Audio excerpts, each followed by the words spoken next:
തലവേദന ഉണ്ടാവാറുണ്ട്. തലവേദന എന്ന് പറഞ്ഞാൽ വെറും തലവേദനയല്ല, ചെന്നിക്കുത്ത്. അതായത് തലയിൽ തോർത്തുമുണ്ട് കെട്ടി വെച്ച് വലിച്ചു വെച്ചിട്ട് കിടക്കും. അങ്ങനെ ഉണ്ടാവാറുണ്ടോ? അതായത് നമ്മുടെ നാട്ടിൽ ഏകദേശം ഒരു 60% ആൾക്കാർക്കെങ്കിലും ഈ ചെന്നിക്കുത്ത് എന്ന് പറഞ്ഞ തലവേദന ഉണ്ടെന്നാണ് ഞാൻ അറിഞ്ഞത്. ഞാനിത് പറയാനൊരു കാരണമുണ്ട്. എൻ്റെ വൈഫിന് ഞാൻ കല്യാണം കഴിഞ്ഞിട്ട് ഇപ്പോൾ 10 കൊല്ലം കഴിഞ്ഞ് വന്ന നാൾ മുതൽ ഒരു കൊല്ലം കഴിഞ്ഞപ്പോൾ മുതൽ ഏകദേശം ഈ ചെന്നിക്കുത്ത് സ്റ്റാർട്ട് ചെയ്തതാണ്. അപ്പോൾ ഫസ്റ്റ് ഡെലിവറിയുടെ സമയത്താണ് ഏകദേശം ഇത് സ്റ്റാർട്ടായത്. അപ്പോൾ ഉള്ള മമ്മിക്ക് ഓൾറെഡി ഇതുണ്ട്, അത് ഇപ്പോഴും ഉണ്ട്. ഇത് ഒരിക്കലും മാറാത്തൊരു സംഭവമാണ് പിന്നീട് എനിക്ക് മനസ്സിലായത്. എൻ്റെ ഇവിടെ തൃശ്ശൂരാണ്, ചാലക്കുടി അടുത്താണ്, കൊടകര ആളൂർ എന്ന് പറഞ്ഞ സ്ഥലത്താണ്. അപ്പോൾ ഞങ്ങളുടെ അവിടെ ഒരു അച്ഛനുണ്ട്, ഒരു വൈദ്യനാണ്, പുല്ലൂര് അച്ഛനുണ്ട്. അപ്പോൾ ഞങ്ങൾ ആദ്യം ഒരു 2016 ആളെ പോയി കണ്ടു. ആൾ പറഞ്ഞ് ചെന്നിക്കുത്താണെന്നും പറഞ്ഞ് കുറച്ച് കഷായത്തിനുള്ള കാര്യങ്ങൾ എഴുതി തന്നു. പിന്നെ കുറച്ച് തിപ്പല്ലി, കൽക്കണ്ടം, കുരുമുളക് അങ്ങനെയുള്ളത് ഇടയ്ക്ക് വാരി കഴിക്കാൻ, അത് കഫക്കെട്ടൊക്കെ ഇറങ്ങാനായിട്ട്. പിന്നെ പറഞ്ഞത് പ്രത്യേകിച്ച് എന്നും തല നനച്ച് കുളിക്കണം, പാളയംകുടം പഴം കഴിക്കാൻ പാടില്ല, അങ്ങനെയുള്ള കുറച്ച് കാര്യങ്ങളും പറഞ്ഞായിരുന്നു.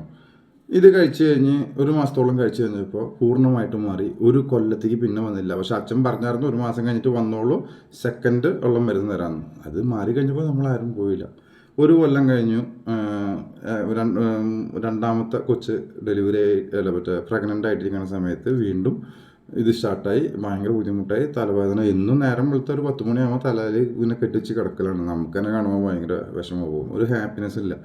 അപ്പോൾ അത് കഴിഞ്ഞ് അച്ഛനെ പോയി കണ്ടു.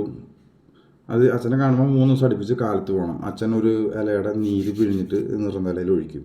അപ്പോൾ ആദ്യത്തെ പ്രാവശ്യം പോകുമ്പോൾ തന്നെ ഈ നീര് ഒഴിക്കുമ്പോൾ തന്നെ ഉള്ള വേദനയൊക്കെ അങ്ങോട്ട് കൂടും. ആകെ പ്രാന്ത് പിടിച്ച് പോലെയാവും. പിന്നെ ആകെ പൊട്ടിത്തെറും ദേഷ്യം ഒക്കെ ആവും. എന്തിനാണ് പോയി, വേണ്ട, ആവശ്യമില്ലായിരുന്നു എന്നൊക്കെ പറയും. പക്ഷേ 2ാമത്തെ ദിവസം പോയി ഒഴിച്ച് കഴിയുമ്പോഴേക്കും കുറയും. 3ാമത്തെ ദിവസം ഒഴിച്ച് കഴിഞ്ഞ് പിന്നെ ആ മരുന്ന് കൂടി കഴിക്കുമ്പോൾ പൂർണ്ണമായിട്ടും മാറും. പക്ഷേ ഇതിൻ്റെ ഒരു പ്രത്യേകത പൂർണ്ണമായിട്ടും മാറണില്ല. ചിലപ്പോൾ അച്ഛൻ പറഞ്ഞ പോലെ നമ്മൾ കണ്ടിന്യൂ ചെയ്യാത്തതുകൊണ്ടായിരിക്കും. ആള് പച്ചവൈദ്യമാണ്. അപ്പോൾ അത് കഴിഞ്ഞു. പിന്നെ അപ്പോൾ പ്രഗ്നൻ്റ് ആയ സമയത്ത് പോയ അറിഞ്ഞുകൊണ്ട് ആൾ ഉള്ളിലേക്ക് കഴിക്കാനുള്ള മരുന്ന് തന്നില്ല. ആകെ തലയിൽ 3 ദിവസം പിഴിഞ്ഞ് മാത്രമേ വെച്ചുള്ളൂ. പക്ഷെ അതുകൊണ്ട് ഗുണം ഉണ്ടായില്ല. പിന്നെ നമുക്ക് ആശ്വാസത്തിന് എന്നും തന്നെയല്ലേ. അപ്പോൾ ഡോക്ടർമാരെ കണ്ടു, പലതരം ഗുളികകൾ കഴിച്ചു. കുറച്ച് ആശ്വാസം കിട്ടി, കുറച്ച് ദിവസം ആശ്വാസം കിട്ടി, വീണ്ടും ഇങ്ങനെയായി. പിന്നെ ഡെലിവറി കഴിഞ്ഞു. പിന്നെ അങ്ങനെ കഴിഞ്ഞു. ഇപ്പോൾ ഇങ്ങനെ ഏകദേശം ഞാൻ പറയുകയാണെങ്കിൽ 10 കൊല്ലമായി. ഈ അടുത്ത കാലഘട്ടത്ത് ഇത് മൂർച്ഛിച്ചു. ഈ കഴിഞ്ഞ ഒരു 1-1.5 വർഷമായിട്ട് ഭയങ്കര മൂർച്ഛിച്ചു. അതായത് മുമ്പൊക്കെ മാസത്തിൽ ഒരു 3-4 ദിവസം വന്നാൽ ചിലപ്പോൾ പിന്നെ 1-2 മാസം കഴിഞ്ഞിട്ടാണ് വരിക. ഇതിപ്പോൾ എല്ലാ ദിവസമായി. അവസാനം വന്നപ്പോൾ എല്ലാ ദിവസമായി. ഒരു രക്ഷയില്ല തലവേദനയ്ക്ക്. ഇപ്പോൾ ഞാൻ മണ്ണുത്തിയിലാണ് താമസിക്കുന്നത്. അപ്പോൾ അവസാനം ഞങ്ങൾ സരോജ എന്ന് പറഞ്ഞൊരു ഹോസ്പിറ്റലുണ്ട്, കോപ്പറേറ്റീവിലും ഇവിടെയൊക്കെ ഞങ്ങൾ കാണിച്ചു. അതിനൊക്കെ മരുന്നൊക്കെ ഞങ്ങൾ കഴിക്കുന്നുണ്ട്. പക്ഷേ ഒക്കെ ഒരു താൽക്കാലിക ആശ്വാസം മാത്രം. കുറേ ടെസ്റ്റുകൾ ചെയ്തു, ഒന്നിനും ഒരു കുഴപ്പമില്ല. അവസാനം സരോജ എന്ന് പറഞ്ഞിട്ടുള്ളൊരു ഹോസ്പിറ്റലിൽ കാണിച്ചു. അവിടെ ഡോക്ടറെ കണ്ടു. അപ്പോൾ ഓവർ പെയിൻ വരുമ്പോൾ കഴിക്കാൻ ആസിഡോ എന്ന് പറഞ്ഞിട്ടൊരു ഗുളിക തന്നു. അത് അപ്പം തന്നെ അവിടെ നിന്ന് കഴിച്ചു. പിന്നെ കാലത്തും വൈകുന്നേരവും കഴിച്ചോളൂ എന്ന് പറഞ്ഞ് ഒരു ചെറിയ ഗുളിക തന്നു. 1 മാസത്തേക്ക് തന്നു. അത് കഴിച്ചിട്ട് വന്നോളൂ എന്ന് പറഞ്ഞു. അങ്ങനെ ഈ ഗുളിക കഴിച്ചു. ഒരു 2-3 ദിവസം ഈ കാലത്തും വൈകുന്നേരമുള്ള ഗുളിക കഴിച്ചപ്പോൾ വേദന അങ്ങോട്ട് കുറഞ്ഞു. പിന്നെ ആൾ ഭയങ്കര ഹാപ്പിയായി, നോർമലായി. പിന്നെ അങ്ങനെ ഉള്ളൊരു അസുഖമുള്ള ആളല്ല, അത് ഫുൾ ഹാപ്പിയായി. 1 മാസം കഴിഞ്ഞപ്പോൾ പോകാമെന്ന് ഇങ്ങനെ പറഞ്ഞിരിക്കുമ്പോൾ ഓരോ ബുദ്ധിമുട്ടുകൾ വന്നു. അപ്പോൾ പറഞ്ഞു 2 ദിവസം കഴിച്ചാൽ എന്നിട്ട് പോവാം. അപ്പോൾ മാറിയില്ലോ. അത് കഴിഞ്ഞ് 2-3 ദിവസം അങ്ങോട്ട് കഴിഞ്ഞപ്പോൾ ഈ ഡബിളായിട്ട് തിരിച്ചു വന്നപ്പോൾ തൊട്ടടുത്ത് ENT പോയി കണ്ടപ്പോൾ, ഇങ്ങനെ പോയി കണ്ടായിരുന്നു, മരുന്ന് കഴിച്ചായിരുന്നു എന്ന് പറഞ്ഞപ്പോൾ ആ ഡോക്ടർ പറഞ്ഞു, എന്ത് മണ്ടത്തര കാണിച്ചേ, ഒരു മിനിമം 6-7 മാസങ്ങളിലും കണ്ടിന്യൂസ് ആയിട്ട് കഴിച്ചാൽ മാത്രമേ ഇതിന് കുറവ് കിട്ടുള്ളൂ. നിങ്ങളത് കഴിച്ചത് നിർത്തി കഴിഞ്ഞാൽ ഓവർ ഡബിളായിട്ട് തിരിച്ചു വരുള്ളൂ, എന്ത് മണ്ടത്തര കാണിച്ചേ എന്ന് പറഞ്ഞു. ആൾ കുറച്ച് ഗുളികൾ തന്നു. അത് ഭയങ്കര ബോഡി എഫക്റ്റ് ചെയ്യണ ഗുളിയായിരുന്നു.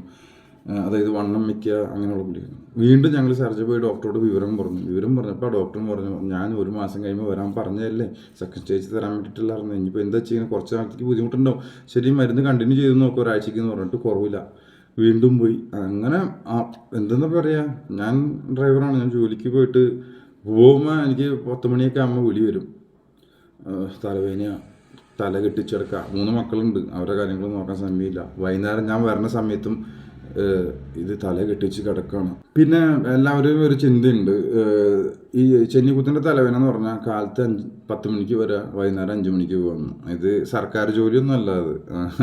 അത് വെയിൽ ഉദിക്കുമ്പോൾ വരും, വെയിൽ പോകുമ്പോൾ കുറയും എന്നൊക്കെ പറയും. അത് ആദ്യഘട്ടങ്ങളിലും ഏകദേശം മൂർച്ഛിക്കണ വരെയും ഒക്കെ ഏകദേശം അങ്ങനെയൊക്കെ തന്നെയാണ്.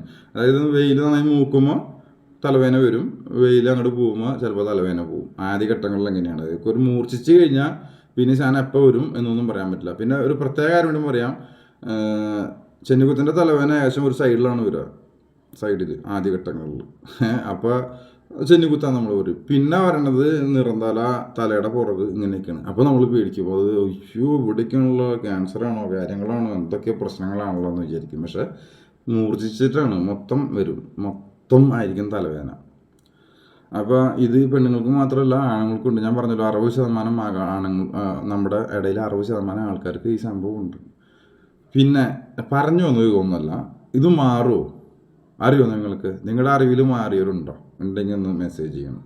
എന്നാൽ ഞാൻ പറഞ്ഞു വന്നു, ഈ 10 കൊല്ലമായിട്ട് ഞാൻ കൊണ്ടു കിടന്ന സാധനം കഴിഞ്ഞ 1.5 മാസമായിട്ട് ഒരു ഒറ്റടിക്കൊണ്ട് മാറ്റി. ഒരു ഒറ്റ ദിവസം കൊണ്ട് അത് മൂർജിച്ച് നിൽക്കണം. അത് ഡെയിലി നാക്സിഡോ എന്ന് പറഞ്ഞാൽ 500 ഗുളിക കാലത്തും വേദന സംഹാരിയാണ് കേട്ടോ. കാലത്തും നൂർത്തിലാണ്ട് വൈകിട്ടും കഴിച്ചിട്ട് കുറവിലാണ്ട് കിടക്കുന്ന സമയത്ത് പെട്ടെന്ന് ഒരു ദിവസം കാലത്ത് 5 മണിക്ക് സാധനം പിടിച്ച് കെട്ടി നിർത്തി. അതിന് ശേഷം 1.5 മാസമായിട്ടോ, ഞാനത് കൺഫേം ആയിട്ട് പറയാൻ വെച്ചിട്ടാണ്. 1.5 മാസമായിട്ട് ആ സാധനമില്ല. ഇപ്പോൾ ആൾ ഭയങ്കര ഹാപ്പി ആയിട്ട് ഓടി നടന്നുകൊണ്ട് അടിക്കുക. ഇപ്പോൾ ആൾ പുറത്തേക്ക് പോയിക്കുക, അയൽക്കൂട്ടം ഭയങ്കര ഹാപ്പിയാണ്, ഒരു പ്രശ്നമില്ല. ഇത് നമുക്ക് കുറേ നിമിത്തങ്ങളുണ്ടെന്ന് പറയും. ഇതിൽ ഒരു കാര്യങ്ങളുണ്ട്, ഞാൻ പറഞ്ഞുതരാം. നമ്മുടെ പഴമക്കാരുണ്ട്, പഴയ അപ്പാപ്പന്മാർ അമ്മമാർ, അവർക്കറിയാം ഇതിൻ്റെ കുറിച്ച്. ഒരു ഒറ്റമൂലി എന്ന് പറഞ്ഞ സാധനമാണ്. ഒറ്റമൂലി ഉണ്ട് കേട്ടോ. ഞാൻ ഇങ്ങനെയുള്ള കാര്യങ്ങളൊക്കെ വിശ്വാസമില്ലാത്ത ആളാണ്, പക്ഷെ ഞാൻ ഇപ്പോൾ ശരിക്കും വിശ്വസിച്ചുള്ള ഒരാളാണ്. ഞാൻ ഒരുപാട് ആൾക്കാരെ വിളിച്ചു വെച്ചത് എവിടെയെങ്കിലും ഒറ്റമൂലം ഉണ്ടോ, കാര്യങ്ങളുണ്ടോ, എന്തെങ്കിലും ചെയ്യാൻ പറ്റുമോ. അങ്ങനെ ഞാൻ എൻ്റെ അമ്മയുടെ അനിയത്തിയുടെ ഭർത്താവ് എൻ്റെ ആൻ്റണി പേപ്പനെ വിളിച്ച്, ആൾ തൃശ്ശൂർ ടൗണിൽ ഓട്ടോറിക്ഷ ഓടിക്കുകയാണ്. അപ്പോൾ ആൾ വിളിച്ച് ഇങ്ങനെ എന്തെങ്കിലും വിവരമുണ്ടോ, ആരെങ്കിലും കാണാൻ പറ്റിയവരുണ്ടോ എന്നൊക്കെ ചോദിച്ചാൽ ആളെയും വിളിച്ച് വെച്ചായിരുന്നു. ആൾ കുറേ കാര്യം കഴിഞ്ഞ് നോക്കുമ്പോൾ തൃശ്ശൂർ ഒരാളുണ്ടാ, ഒറ്റമൂലിയാണ്. പക്ഷെ ആൾ എനിക്ക് പറഞ്ഞു തരില്ല, നീ എന്നോട് എന്നെ വിളിക്കാൻ പറഞ്ഞു, നീ വിളിച്ച് അന്വേഷിക്കാൻ പറഞ്ഞു. നമ്പർ തന്നു, ഞാൻ വിളിച്ചു. പേര് ഞാൻ പറയാം, സ്ഥലം കാര്യങ്ങൾ ആളെ പറയില്ല. ഇതിനൊരു പ്രത്യേകതയുണ്ട്, ആൾക്ക് 1 രൂപ വേണ്ട. ആളിതൊരു ബിസിനസ്സല്ല, ആൾക്ക് വേറെ ബിസിനസ്സാണ്. ആൾക്കിതൊരു ബിസിനസ്സല്ല. ഇത്ര ബുദ്ധിമുട്ടാന്ന് അറിഞ്ഞപ്പോൾ ആൾ അത് ചെയ്തു തരാമെന്ന് പറഞ്ഞു. 1 രൂപ വേണ്ട, അങ്ങോട്ട് വരും വേണ്ട, രോഗിയുടെ പേര് നാളെ മാത്രം പറഞ്ഞാൽ മതി. പിന്നെ വെളുപ്പിന് 4:45 വിളിക്കും. 5 മണിക്ക് ഞാൻ പറഞ്ഞ പോലെ ഒരു കാര്യം ചെയ്യണമെന്ന് പറഞ്ഞു. വേറെ ഒന്നും അല്ല കേട്ടോ, വലിയ കാര്യങ്ങളൊന്നുമല്ല. കുറ്റിപ്പാണൽ എന്ന് കേട്ടിട്ടുണ്ടോ? കുറ്റിപ്പാണൽ കേട്ടിട്ടില്ല. ഞാൻ കേട്ടിട്ടുണ്ട്, പക്ഷെ കണ്ടിട്ടില്ല. അപ്പോൾ ഈ കുറ്റിപ്പാണൽ എന്ന് പറഞ്ഞ ചെടി കണ്ടുപിടിക്കുക. പിന്നെ അത് കണ്ടുപിടിക്കുമ്പോൾ ആൾ പറയും, പ്രത്യേകം പറഞ്ഞു, കുറ്റിപ്പാണൽ കണ്ടുപിടിച്ചോ, ശ്രദ്ധിക്കണം, പാമ്പിൻ്റെ മെയിൻ സാധനം. എന്നോട് ആദ്യം പറഞ്ഞത് പാമ്പുണ്ടോ നോക്കണം കേട്ടോ, ടോർച്ച് കൊണ്ട് പോയിക്കോളൂ, പകൽ ആദ്യം പോയി നോക്കിയോളൂ, പാമ്പ് പൊത്തും കാര്യങ്ങളുണ്ടോ നോക്കിയോളൂ. പിന്നെ വെളുപ്പിന് 4:45 കൊണ്ടതാ, നല്ല വടി എടുത്ത് കൈ പിടിച്ചോളൂ, ആദ്യം മൊത്തം മേലെയൊക്കെ തട്ടണം, അത് കഴിഞ്ഞ് ടോർച്ചടിച്ച് നന്നായി നോക്കിയിട്ട് വേണം ഞാൻ പറയുന്ന കാര്യങ്ങൾ ചെയ്യാനായിട്ട്. വേറെ പ്രത്യേകിച്ചൊന്നുമില്ല, കുറച്ച് ഇല പിരിച്ച് വെച്ച് ഒരു കല്ലെടുത്ത് വെക്കുക ആ സമയത്ത്. അത് അതിൻ്റെ ഇടയിൽ ആളുടെ ഒരു പ്രാർത്ഥന, അത് ഇത്ര ഉള്ളൂ, വേറെ ഒന്നുമില്ല. കഴിക്കാനോ പരട്ടാനോ ഒന്നുമില്ല. അപ്പോൾ ഞങ്ങൾ ചോദിച്ചു, ചേതല്ലാത്ത ഉപകാരമാണ്, 1 രൂപ ചിലവാകാത്ത കേസാണ്, ശ്രമിച്ചു നോക്കാം. അതിനിപ്പോൾ എന്താ, എന്തോരം ഗുളിക കഴിച്ചുകൊണ്ട് നടക്കണം.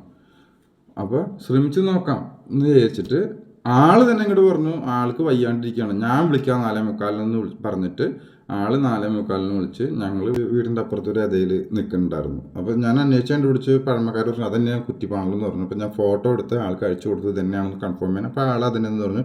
അപ്പോൾ ആൾ പറഞ്ഞത് കറക്റ്റാണ്, ആ വീട്ടിൽ പാമ്പിൻ്റെ ഭയങ്കര ശല്യമുണ്ട്. പിന്നെ ഈ ചെടി നിൽക്കണതിൻ്റെ അടിയിൽ പൊത്തും കാര്യങ്ങളൊക്കെയാണ്, അവിടെ കരിങ്കല്ലില്ലതുമാണ്. അവിടെ എന്നും പാമ്പിനെ കാണാം, നല്ല മൂർക്ക പാമ്പിനെ കാണാറുണ്ട്. പിന്നെ ഒരു മൂർക്ക പാമ്പിൻ്റെ കുഞ്ഞുങ്ങളൊക്കെ ഓടി നടക്കാറുണ്ട്. അപ്പോൾ നമ്മൾ ഉറപ്പിച്ച്. അപ്പോൾ ആൾ വെളുപ്പിന് 4:45 വിളിച്ച് ഞങ്ങൾ കുളിച്ച് ഡ്രസ്സ് മാറി നിന്ന് പോയിട്ട് ആൾ പറഞ്ഞ പോലെ ഞങ്ങൾ ചെയ്ത് ഒരു കല്ലും കെട്ടിച്ച് തിരിച്ചു വന്നു. അന്ന് അതുവരെ ഉണ്ടായ തലവേദന പിടിച്ച് കെട്ടി വെച്ച പോലെ നിന്നാണ്. ഇങ്ങനെ ആർക്കെങ്കിലും അനുഭവം ഉണ്ടോ? പിന്നെ ഞാൻ പറഞ്ഞാൽ ഇങ്ങനെ ചെന്നി കുത്തെടുത്ത് തലവേദന എടുത്ത് അസഹ്യമായിട്ട് തലവേദന എടുത്ത് നമ്മൾ ഛർദ്ദിക്കിനെ കാണുമ്പോൾ നമുക്ക് ഭയങ്കര എന്തോ വലിയ അസുഖം തോന്നും. പക്ഷെ ഒന്നുമില്ല, ഇതിൻ്റെ തന്നെയാണ്. വേദന മൂർച്ഛിക്കുമ്പോഴാണ് ഛർദ്ദിക്കുന്നത്. അപ്പോൾ ഇങ്ങനെ എന്തെങ്കിലും ഉള്ളവർ ആദ്യം ചെയ്യേണ്ടത് നമ്മുടെ അവിടെ വയസ്സായ ആൾക്കാരോട് ഇതിനെക്കുറിച്ച് അന്വേഷിക്കുക. അവർക്ക് പഴമക്കാർക്ക് അറിയാൻ പറ്റും കുറേ. അപ്പോൾ അവരോട് അന്വേഷിക്കുക. പലരും അങ്ങനെ മാറ്റുന്നുണ്ട്. അല്ലാണ്ട് ഗുളിയും നമ്മുടെ ഹോസ്പിറ്റലിൽ പോയി ഗുളിയും കഴിച്ച് കുറേ ടെസ്റ്റ് ചെയ്തുകൊണ്ടൊക്കെ ഒരു പരിധി വരെയുള്ളൂ. ഒന്നുമില്ല, വേദന പിടിച്ചു നിർത്താമെന്നുള്ള ഒരിക്കലും മാറില്ല. ഞാൻ ഈ പറഞ്ഞ ഈ ചേട്ടൻ, ആളുടെ പേര് ഞാൻ പറഞ്ഞല്ലോ, രമേശ് ചേട്ടനാണ്. ആളുടെ അച്ഛൻ വൈദ്യനായിരുന്നു. കാലാകാലമായിട്ട് വൈദ്യം നടന്നു. അപ്പോൾ ആ വൈദ്യത്തിൻ്റെ എല്ലാ ഗുണങ്ങളും ആൾക്ക് കിട്ടിയിട്ടുണ്ട്. അപ്പോൾ ആൾ പറഞ്ഞത് അച്ഛൻ വൈദ്യരായിരുന്നു, ഞാൻ വൈദ്യനല്ലെങ്കിലും എനിക്ക് അത് പഠിച്ചതിൻ്റെ എല്ലാ കാര്യങ്ങളും എനിക്കറിയാം, പറ്റാവുന്നവർക്ക് ഞാൻ എൻ്റെ കാര്യങ്ങൾ പറഞ്ഞു കൊടുത്ത് അവരെ കൊണ്ട് മാറ്റും. പ്രത്യേകിച്ച് ചെന്നിക്കുത്ത് 100 കണക്കിന് ആൾക്കാരെ ചെന്നിക്കുത്ത് ആൾ മാറ്റി കൊടുത്തിട്ടുണ്ട്. 1 രൂപ പോലും മേടിക്കാണ്ട് കേട്ടോ. അത് പ്രത്യേകം ശ്രദ്ധിക്കണം. ഇപ്പോഴത്തെ കാലത്തും ഇങ്ങനത്തെ ആൾക്കാരുണ്ടല്ലോ എന്ന് ആലോചിക്കുമ്പോഴാണ് ഞാൻ പറയുന്നത്, എന്നോട് ഒരു 5000 രൂപ കൊണ്ടുത്താ മാറിയില്ലെങ്കിൽ പൈസ തിരിച്ചു തരാമെന്ന് പറഞ്ഞാലും ഞാൻ 5000 അല്ല 10000 ആയാലും കൊണ്ടു കൊടുക്കും. മാറിങ്ങ ഇതിപ്പോൾ മാറി പൈസ വേണ്ടെന്ന് പറയുള്ളൂ ചേട്ടാ വേണ്ട എന്ന് പറയുള്ളൂ അല്ലേ? സത്യമല്ലേ? നിങ്ങൾ പറയും 1 രൂപ വേണ്ട, 1 രൂപ വേണ്ട, വരും വേണ്ട. ഇനി നിങ്ങൾക്ക് മാറി സന്തോഷമാണെങ്കിൽ ഇവിടം വരെ വായോ. ആളുടെ വീട്ടിൽ ഒരു ചെറിയ അമ്പലമുണ്ട്, വേറെ അമ്പലമെല്ലാം മുരുകൻ്റെ അമ്പലമാണ്. ഒന്ന് വന്ന് കണ്ടിട്ട് പോവുകയാണെങ്കിൽ സന്തോഷം.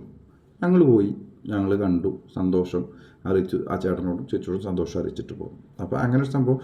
ബാക്കി ഡീറ്റെയിൽസ് ഞാൻ പറഞ്ഞല്ല, കാരണം ആൾക്ക് ഫേമസ് ആവാൻ താല്പര്യമില്ല. അപ്പോൾ അങ്ങനെ ജീവിതത്തിലൊരു സംഭവം ഉണ്ടായി, അത് മറക്കാൻ പറ്റാത്തൊരു കാര്യമാണ്. അപ്പോൾ പൈസ മോഹിക്കാത്തതും അല്ലാണ്ടും ഉള്ള മനുഷ്യന്മാർ ഇപ്പോഴും നമ്മുടെ ഇടയിൽ ഉണ്ടെന്നാണ് ഇതിൻ്റെ ഏറ്റവും വലിയ കാര്യം. മൈഗ്രെയിൻ എന്ന് പറഞ്ഞത് ആൾ എന്നോട് പറഞ്ഞത്, മൈഗ്രെയിന് ഇന്ത്യയിൽ ഇതുവരെ മരുന്ന് കണ്ടുപിടിച്ചിട്ടില്ല. ഇതൊരു പാരമ്പര്യമായിട്ട് വരുന്ന ഒരു രോഗം തന്നെയാണ്. അത് എൻ്റെ വൈഫിൻ്റെ അമ്മയ്ക്കുണ്ട്, ഇപ്പോഴും ഉണ്ട്. അപ്പോൾ ഞങ്ങൾ ഇങ്ങനെ പറഞ്ഞു, ഇങ്ങനെ ഒരു സംഭവം ഞങ്ങൾ ചെയ്തു. അപ്പോൾ ഞങ്ങളിപ്പോൾ പുതിയൊരു പച്ചമരുന്ന് കണ്ടിട്ട് അത് കഴിച്ചുകൊണ്ടിരിക്കുകയെന്ന് പറഞ്ഞു. 2 മാസം ഇപ്പോഴും ഛർദ്ദിച്ച് കിടക്കുകയാണ് പാവം. എപ്പോഴെങ്കിലും അത് വരുമ്പോൾ ശരിയാക്കി കൊടുക്കണമെന്ന് എനിക്കൊരാഗ്രഹമുണ്ട്. അപ്പോൾ പറഞ്ഞു വന്നത്, മൈഗ്രെയിൻ താൽക്കാലിക ഒരു ശമനം മാത്രമേ കിട്ടുള്ളൂ ഏത് ഹോസ്പിറ്റലിൽ പോയാലും, ഒരിക്കലും വിട്ടുമാറില്ല. വിട്ടുമാറണമെങ്കിൽ പഴമക്കാരെ കണ്ടുപിടിക്കണം, അവരോട് ചോദിച്ചറിയണം. ഒറ്റമൂലി ഉണ്ട്.